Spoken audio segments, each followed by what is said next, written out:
lagi dengan saya, dan dalam pertemuan kita kali ini, kita akan membahas satu topik di bawah judul Ketika Tuhan Bekerja Dalam Diam.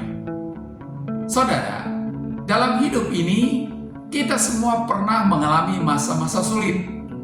Ada saat-saat di mana kita menghadapi kegagalan, kehilangan orang yang kita kasihi, sakit penyakit, atau masalah yang seolah tidak ada jalan keluarnya. Dalam situasi seperti itu, kita sering bertanya, mengapa Tuhan mengizinkan ini terjadi? Apakah Dia benar-benar peduli? Saudara, dalam Roma pasal 8 ayat yang ke-28 berkata, kita tahu sekarang bahwa Allah turut bekerja dalam segala sesuatu untuk mendatangkan kebaikan bagi mereka yang mengasihi Dia, yaitu bagi mereka yang terpanggil sesuai dengan rencana Allah.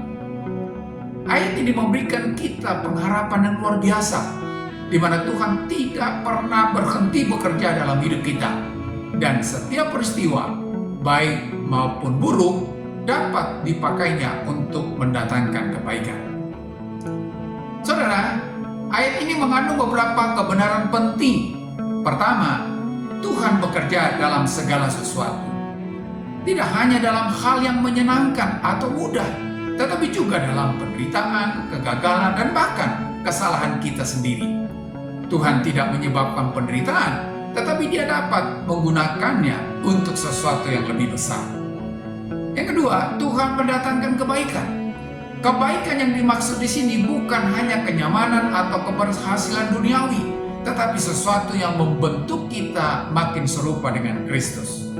Tuhan melihat gambar yang lebih besar, sedangkan kita sering hanya melihat bagian kecil dari rencana Allah. Yang ketiga, bagi mereka yang mengasihi Tuhan, janji ini bukan untuk semua orang, tetapi bagi mereka yang hidup dalam kasih dan ketaatan kepada Allah.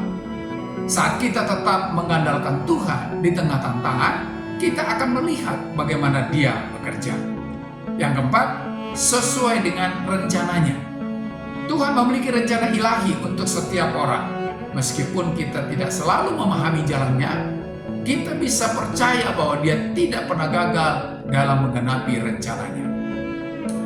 Saudara, salah satu contoh terbaik tentang bagaimana Tuhan bekerja dalam segala sesuatu adalah kisah Yusuf, seperti yang terdapat dalam Kejadian pasal 37 sampai pasal 50. Yusuf mengalami pengkhianatan dari saudara-saudaranya, dijual sebagai budak, difitnah, dan dipenjara tanpa alasan yang adil. Namun, di tengah semuanya itu, Tuhan tidak pernah meninggalkannya. Pada akhirnya, Yusuf menjadi orang yang sangat berpengaruh di Mesir dan digunakan Tuhan untuk menyelamatkan banyak orang dari kelaparan. Dalam Kejadian pasal 50 ayat 20, Yusuf berkata kepada saudara-saudaranya, memang kamu telah mereka-rekakan yang jahat terhadap aku, tetapi Allah telah mereka-rekakannya untuk kebaikan, dengan maksud melakukan seperti yang terjadi sekarang ini, yakni memelihara hidup suatu bangsa yang besar. Saudara, kisah ini mengajarkan kita bahwa bahkan ketika situasi tampak buruk, Tuhan tetap bekerja untuk mendatangkan kebaikan. Bagaimana kita menanggapi ayat ini? Ketika menghadapi pencobaan, kita seringkali ingin segera keluar dari situasi sulit. Namun ada beberapa langkah yang bisa kita ambil untuk tetap percaya pada janji Tuhan dalam Roma pasal 8 ayat 28 ini. Yaitu yang pertama, percaya bahwa Tuhan sedang bekerja meskipun kita tidak melihatnya. Tuhan tidak pernah diam meskipun kita merasa seolah-olah Dia jauh.